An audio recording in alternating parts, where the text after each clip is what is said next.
নমস্কার, good afternoon. শুরু করছি তিনটের নিউজ কর্নার। আমি অনির্বাণ, আমার সঙ্গে শুভজিৎ। শুভজিৎ, কয়েকদিন আগে তুমি বলছিলে দাদা কাশ্মীরে যতই গুলিগোলা চলুক আমি কিন্তু কাশ্মীরে বেড়াতে যাচ্ছি। আমার মনে হয় একটু স্থগিত করতে হবে তোমার এই কাশ্মীর যাত্রা।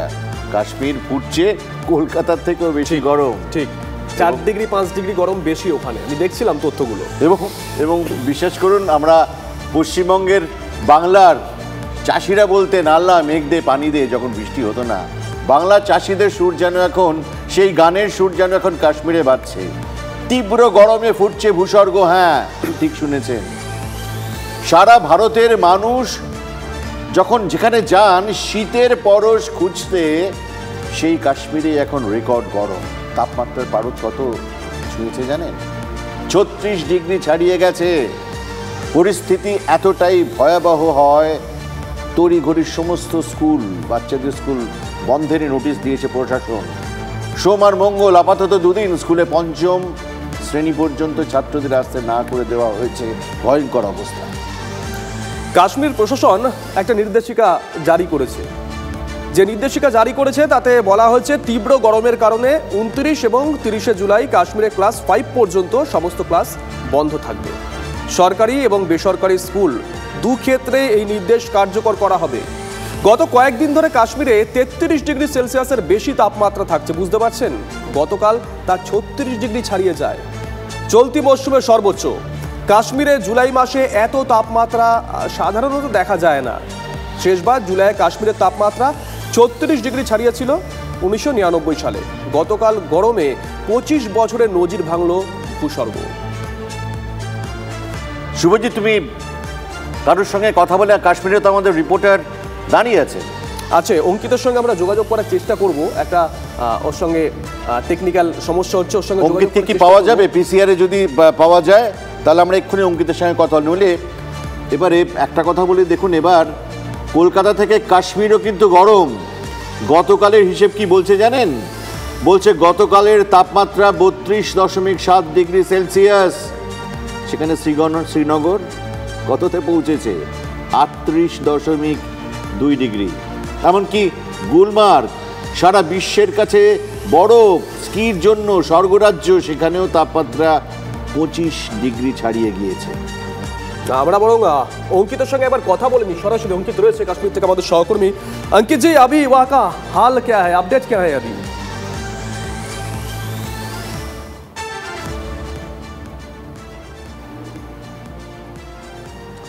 देखिए, आज अगर मौसम की बात करें तो आज कुछ ना कुछ राहत जो है वो लोगों को ज़रूर मिली है। आज श्रीनगर के अंदर बारिश हुई है। ना सिर्फ श्रीनगर बल्कि श्रीनगर के अलग अलग ज़िलों में भी बारिश हुई है। वहीं जम्मू की अगर बात की जाए तो लगातार भीषण गर्मी जो है वो पड़ रही है। जम्मू के साथ साथ अलग अलग ज़िले जो जम्मू के साथ पड़ते हैं वहाँ पर भी भीषण गर्मी देखने को मिली है। लेकिन जो जम्मू संभाग के पहाड़ी इलाके हैं वहाँ पर हल्की हल्की बारिश हुई है। श्रीनगर की बात की जाए तो काफ़ी समय के बाद इस तरीके की भीषण गर्मी जो है वो देखने को मिली है। और आज श्रीनगर में जो लोग हैं उनको काफ़ी ज़्यादा राहत जो है इस भीषण गर्मी से मिली है, क्योंकि कई जगहों पे आज बारिश हुई है। शुक्रिया अंकित जी। অনির্বাণদা, গত বছর শীতের সময় থেকে কিন্তু কাশ্মীরের তাপমাত্রা একটা পরিবর্তন আমরা লক্ষ্য করেছিলাম। যারা চর্চা করেন নিয়মিত তাদের সঙ্গে যখন কথা হচ্ছিল, ইদানিং কাশ্মীরে তুষারপাতেও একটা ঘাটতি দেখা গেছে। উপত্যকার আবহাওয়ায় এহেন পরিবর্তনের জন্য জলবায়ু পরিবর্তনকেই দায়ী করছেন বিশেষজ্ঞরা। মানে বুঝতে পারছেন, কোথাও গিয়ে যেন মানুষের কৃতকর্মকেই দায়ী করছেন বিশেষজ্ঞরা, যার প্রভাব পড়েছে ভূস্বর্গের পর্যটন ব্যবসাতেও।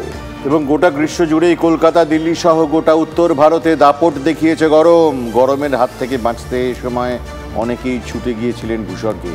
কিন্তু এবার সেই কাশ্মীরেও তাপপ্রবাহ।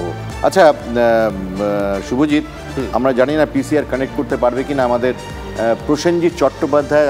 তুমি যেটা বললে হেডলাইন্সে যে পরিচালক টেকনিশিয়ান দ্বন্দ্ব, প্রসেনজিতের বাড়িতে বসেছিলেন সমস্ত পরিচালকরা, কি সিদ্ধান্ত হলো? এখন প্রেস কনফারেন্স করছেন প্রসেনজিৎ চট্টোপাধ্যায়। আমরা একটু শুনি।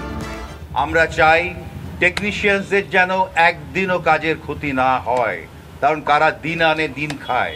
ফলে তাদের জন্য আমরা কনসার্ন, এবং আমরা যারা এখানে জড়ো হয়েছি সকলেই চাইছি যে কাজ শুরু হোক। কিন্তু কাজ শুরু হওয়ার কতগুলো কন্ডিশন আমাদের আছে, যে দুপক্ষকেই কোনো এক পক্ষের ডিসিশনে এটা সমাধান হবে না, দুপক্ষকেই ভাবতে হবে এবং তাদের ভাবতে হবে যে আমরা যে কাজটা করেছি সেটা ঠিক কিনা, কেন এই অচলাবস্থা তা আমরা মেটাতে চাই এবং আমরা ভালোবেসে মেটাতে চাই, কোনো কলহ না। আমরা চাই ডিগনিটি, এবং ডিগনিটিটা হবে রেসিপ্রোকাল ডিগনিটি, সেটাই হয় উচিত আমাদের ইন্ডাস্ট্রির পক্ষে। এবং আমার মনে হয় যে আমি খানিকটা প্রারম্ভিক কথা বললাম, এরপর আমি বুম্বাকে বলবো, কারণ বুম্বা কিংবা কবি বলো। একটা যে ধারণা সাধারণভাবে সবার মধ্যে তৈরি হয়েছে যে এটা পরিচালকদের সঙ্গে টেকনিশিয়ানদের সংঘাত, এইটা একটা ভুল ধারণা, সম্পূর্ণ ভুল ধারণা। তার কারণ হচ্ছে পরিচালকদের সঙ্গে টেকনিশিয়ানদের স্বার্থের কোনো বিরোধ নেই। আমরা প্রত্যেকে এখানে কাজ করার জন্য এসেছি এবং এটা আমাদের রুজি রুটির জায়গা, ঠিক আছে? কাজেই কখনো এটা যেন এই ভুল ধারণাটা বারবার সার্কুলেট করা হচ্ছে এবং এটা আসছে যে এটা না যেন পরিচালক এবং টেকনিশিয়ান, না তা নয়।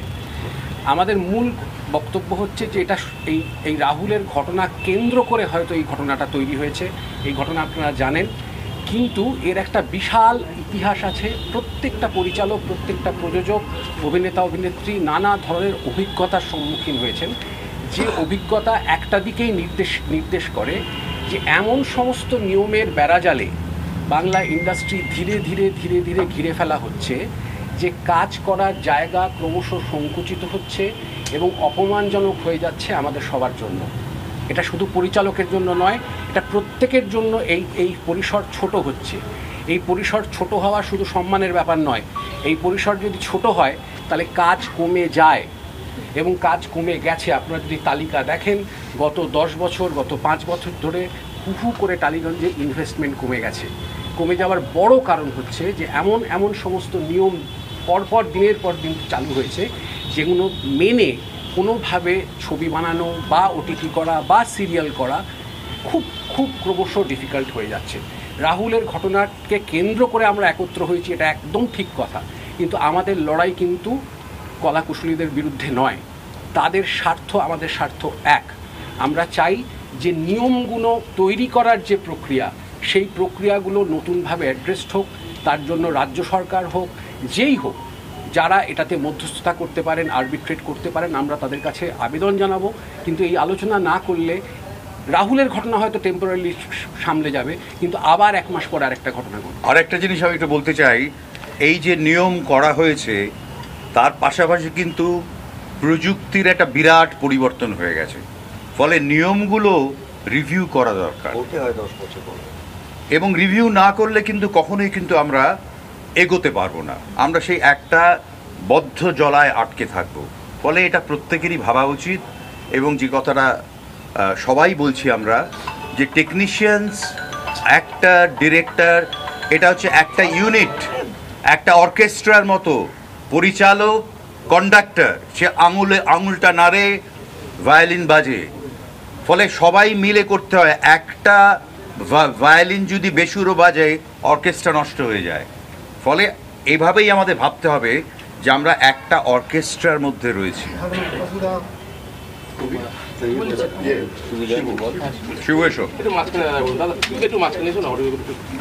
নমস্কার আপনাদের সকলকে, মিডিয়ার বন্ধুরা, আপনারা সকাল থেকে অধীর আগ্রহে রয়েছেন। আপনাদের মনে হয় যে একটা মূল যে প্রশ্ন আপনাদের সকলে রয়েছে, আমার মনে হয় সারা পশ্চিমবঙ্গের মধ্যেও রয়েছে, সেটা হচ্ছে কাল থেকে এই অচল অবস্থা কাটবে কিনা এবং শুটিং শুরু হবে কিনা।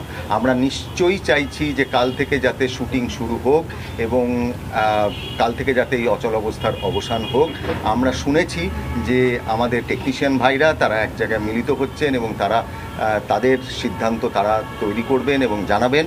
আমার বিনীত অনুরোধ, আমাদের পরিচালক যারা আছেন, আমাদের যারা সবাই মিলে আমরা এক জায়গায় এসে এটাই আপনাদের কাছে অনুরোধ করব, টেকনিশিয়ান ভাইদের কাছে এবং যারা আছেন তারা একটা কথা মাথায় রাখবেন, ডিরেক্টররাও, পরিচালকরাও কিন্তু টেকনিশিয়ান, আমরাও কিন্তু টেকনিশিয়ান, তাই আমাদেরকে আলাদা করবেন না ভাই। তো আমরা যাতে আপনাদের সঙ্গে হাত মিলিয়ে আবার কাজ করতে পারি সেইটা মাথায় রাখবেন এবং আমরা চাই অচল অবস্থা যাতে উঠে যাক। তাই আপনারা যদি এগিয়ে এসে আমাদের সঙ্গে যদি আজকেই যদি আমরা একটু বসে নিতে পারি, তাহলে আমার মনে হয় এটার একটা সুরাহা নিশ্চয়ই আমরা বার করে নিতে পারবো। ধন্যবাদ। বুমবার। আমার মনে হয় যে নমস্কার, এটা আমার বাড়ি, এখানে কোনো প্রেস মিট হচ্ছে না, এটা একটা আলোচনা। কারণ সত্যি তো একটা মানে ইন্ডাস্ট্রিতে এতগুলো পরিচালক, প্রায় 200 জন পরিচালক, এবং আমাদের কলাকুশলী, আমাদের টেকনিশিয়ানস বন্ধুরা, আমাদের শিল্পীরা, সব থেকে দেব এখনও আমার সঙ্গেই আছে, কারণ ও গেছে ঘাটালে, সারাক্ষণ ভিডিও কলে কথা বলছে। আমরা চেষ্টা করছি আলোচনার মধ্যে। একটু আগে গৌতমদা আমাদের সিনিয়র মোস্ট, সেদিন ছিলেন না। আমরা মনে হয় যে আমাদের এখানে ভূমিকা নেই। আমাদের ভূমিকাটা হচ্ছে আমরা ইন্ডাস্ট্রিতে 40 বছর 50 বছর কাজ করার পরে ইটস লাইক একটা ফ্যামিলির মতন, আমি যেটা বারবার বলি। কিন্তু কী হয় জানেন তো, সময়ের সঙ্গে সঙ্গে, টেকনোলজির সঙ্গে সঙ্গে, দিনের সঙ্গে সঙ্গে কিছু কিছু নিয়ম আছে, কিছু কিছু প্রসিডিওর আছে, যেগুলোকে পাল্টানোরও দরকার আছে, এবং সবাই মিলে বসে সেখানে বেনিফিট। আমরা সারা জীবন লড়াই করেছি টেকনিশিয়ানদের জন্য। টেকনিশিয়ানসদের সঙ্গে থাকাটা হচ্ছে আমাদের একটা বড় ধর্ম, এবং তার সঙ্গে শিল্পীদের। আপনারা জানেন আর্টিস্ট ফোরাম একটা বড় একটা সংগঠন, যেখানে প্রচুর শিল্পীরা কাজ করে। আর ডিরেক্টর, আমার কথা হচ্ছে যে পরিচালকরা, এটা না আমার কোথাও বারবার মনে হচ্ছে যে এখন যে জায়গাটা আমরা দাঁড়িয়ে আছি, এখানে লড়াইটা কিন্তু আসলে কোনো লড়াই না, জাস্ট মান সম্মানের লড়াই চলছে। এটা মান সম্মানের লড়াই চলছে। একটা পরিবারে যদি আমরা সবাই একসাথে বিলং করি, ও মান সম্মান, মান অভিমান এগুলো সবই থাকবে, তার জন্য তো পরিবারটা ভেঙে যায় না। আমি বারবার একটাই কথা বলছি, যেখানে যেখানে আমাদের ডিফিকাল্ট এরিয়া, প্রডিউসাররা, টেলিভিশন প্রডিউসার, ওটিটি, কিছুদিন আগে আপনারা দেখেছেন একটা কথা যেটা নিয়ে আমি দেব আমরা খুব আলোচনা করছিলাম, যে আমরা চাই গ্রোথ। আজকে সারা ভারতবর্ষে কথা হচ্ছে প্যান ইন্ডিয়ান ফিল্ম। আমরা কথা বলছি, লিখছি, প্যান ইন্ডিয়ান ফিল্ম বানাতে গেলে আমাকে বাইরের মানুষদেরকে এখানে আনতে হবে।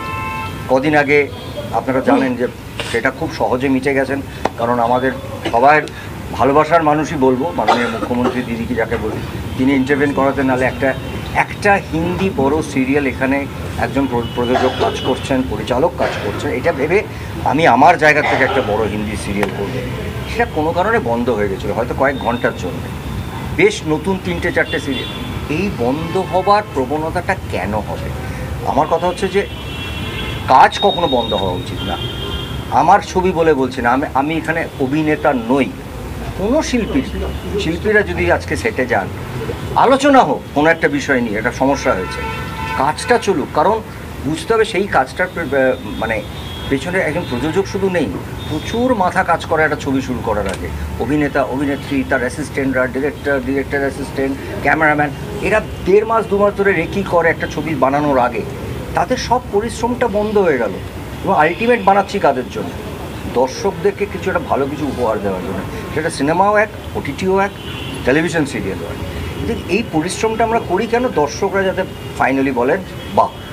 আর আমি একটা জিনিস এখনও বুঝতে পারছি না, মানে বিরোধিতাটা কোথায়? আজকে যদি বাইরের লোকরা এখানে এসে বেশি কাজ করে, কারা অ্যাডভান্টেজ পাবে? মানে আমি একদিনে অনেকটা খেয়ে নিজের পেটটা খারাপ করবো, না আমি রোজ একটু একটু ভালো খাবার খাবো? এটা ভাবার সময় এসে গেছে আমার মনে হয়। কারণ সত্যি অনেক মানুষ আসছেন, কিছুদিন হয় চরকি, যেটা নিয়ে অনেক সমস্যা হচ্ছে। চরকি তো অনেকগুলো কাজ শুনেছি এখানে কাজ করা শুরু করতে চাইছে, হয়তো একটা কোনো সমস্যা, কিন্তু এই সমস্যাগুলো কি মেটানো যায় না? মানে এখনও তো আমাদের মতন কিছু ইন্ডিভিজুয়াল মানুষ আছেন যারা সংগঠনের বাইরেও চাই যে আমরা ইন্ডাস্ট্রিটা গ্রো করুক। মানে আমার এখান থেকে যদি কেউ বাইরে গিয়ে কাজ করেন, আমি সবথেকে গর্বিত। তিনি যদি বাইরের কাজ এখানে নিয়ে আসেন, তাহলে আমাদের ভালো লাগবে, আমাদের শিল্পীরা, আমাদের কলাকুশলীরা কাজ পাবে। এই জায়গাটা না কোথাও জাস্ট নীতি, কিছু কিছু পলিসি, কিছু কিছু জিনিসের জন্য আমার মনে হয় it is a very high time. অনেকগুলো বছর, এগুলো অনেক আগের, একবার বসে না যারা বিজ্ঞ, এবং তার সঙ্গে আমাদের মাননীয় মুখ্যমন্ত্রীর তরফ থেকে কোনো মানুষ মানে থাকলেন যারা আমাদের হেল্প করলেন। কারণ এর মধ্যে অনেকগুলো লিগাল সাইড আছে, অনেকগুলো নিয়ম আছে, এর মধ্যে অনেক জিনিস পাল্টে গেছে, নিয়ম কানুন, সেগুলো বসে না একটা সুস্থ পরিবেশে আনা উচিত, যেখানে দুটো জিনিস বুঝলাম শুভজিৎ। এক হচ্ছে অচলাবস্থা কাটলো না, পরিচালকরা নিজেদের মধ্যে মিটিং করে বললেন যে আলোচনা চাই, এবং প্রসেনজিৎ চট্টোপাধ্যায় যেটা বললেন যে বিরোধটা কোথায় বুঝতে পারছি না, এবং আমরাও দর্শকরা অনেক কিছুই বুঝতে পারছি না, হয়তো আগামী দিনে বুঝতে পারবো। কিন্তু টলিপাড়ায় আজকে শুটিং হলো না। এছাড়া আর কি কি খবর আছে, টপ খবর আছে? রাজ্যের বিভিন্ন জায়গা, বিভিন্ন জেলার দিকে চট করে নজর রাখি। পরপর কয়েকটা গুরুত্বপূর্ণ খবরের দিকে নজর রাখতেই হচ্ছে। পুরসভা নিয়োগ দুর্নীতি মামলায় এবার সিবিআইয়ের আতশ কাচের নিচে একজন IAS officer. Director of local বডিজের ডিরেক্টর জ্যোতিষ্মান চট্টোপাধ্যায়ের ভূমিকা নিয়ে সন্দেহ প্রকাশ কেন্দ্রীয় তদন্তকারী সংস্থার। অভিযোগ, করোনাকালে দক্ষিণ দমদম পুরসভায় 29 জনের নিয়োগে অনুমোদন দেন তৎকালীন ডিএলবি জ্যোতিষ্মান চট্টোপাধ্যায়। একদিনের মধ্যেই সেই নিয়োগের অর্ডারে সই করেন দক্ষিণ দমদম পুরসভার প্রাক্তন চেয়ারম্যান পাঁচু রায়। পুর নিয়োগ দুর্নীতির কিংপিং কে, আড়ালে কার খেলা, হদিশ নেই দুর্নীতির কালো টাকা সিংহভাগের। 200 কোটি টাকার দুর্নীতি আদালতে জানিয়েছে কেন্দ্রীয় সংস্থা। এখনো দুর্নীতির টাকার 90% কোনো হদিশ নেই। সালিশি সভার নামে যুবককে পার্টি অফিসে তুলে নিয়ে গিয়ে বেধড়ক মারধর করার অভিযোগ। সালিশির নামে জুলুমের অভিযোগ রাজারহাটের ভাটিন্ডার ঘটনা। পঞ্চায়েত সদস্য রক্তিম কর ও তার দলবলের বিরুদ্ধে অভিযোগ। বকেয়া টাকা না দেওয়ার অভিযোগে পার্টি অফিসের সালিশি বাইক বাহিনী যুবককে বাড়ি থেকে তুলে নিয়ে যায় বলে অভিযোগ। রাজারহাট থানায় অভিযোগ দায়ের আক্রান্ত যুবকের। অভিযুক্ত রক্তিম রাজারহাট ব্লক তৃণমূল সভাপতি প্রবীর করের ভাইপো। বর্ষা আসতেই ফিরেছে ভাঙন আতঙ্ক। শামসেরগঞ্জে ফুঁসছে শিব নদী। সোমবার ভোর রাত থেকে ভয়াল নদীর গ্রাসে চলে যাচ্ছে একের পর এক এলাকা। সহায় সম্বল আঁকড়ে রাত জাগছেন স্থানীয় বাসিন্দারা। প্রতি বছর বর্ষাতেই ভাঙন কবলে চলে যায় শামসেরগঞ্জের বিস্তীর্ণ এলাকা। এবারও ছবিটা পাল্টায়নি। অভিযোগ, ভাঙন রুখতে মুখ্যমন্ত্রী প্রতিশ্রুতি দিলেও এখনো স্থায়ী কোনো সমাধান মেলেনি।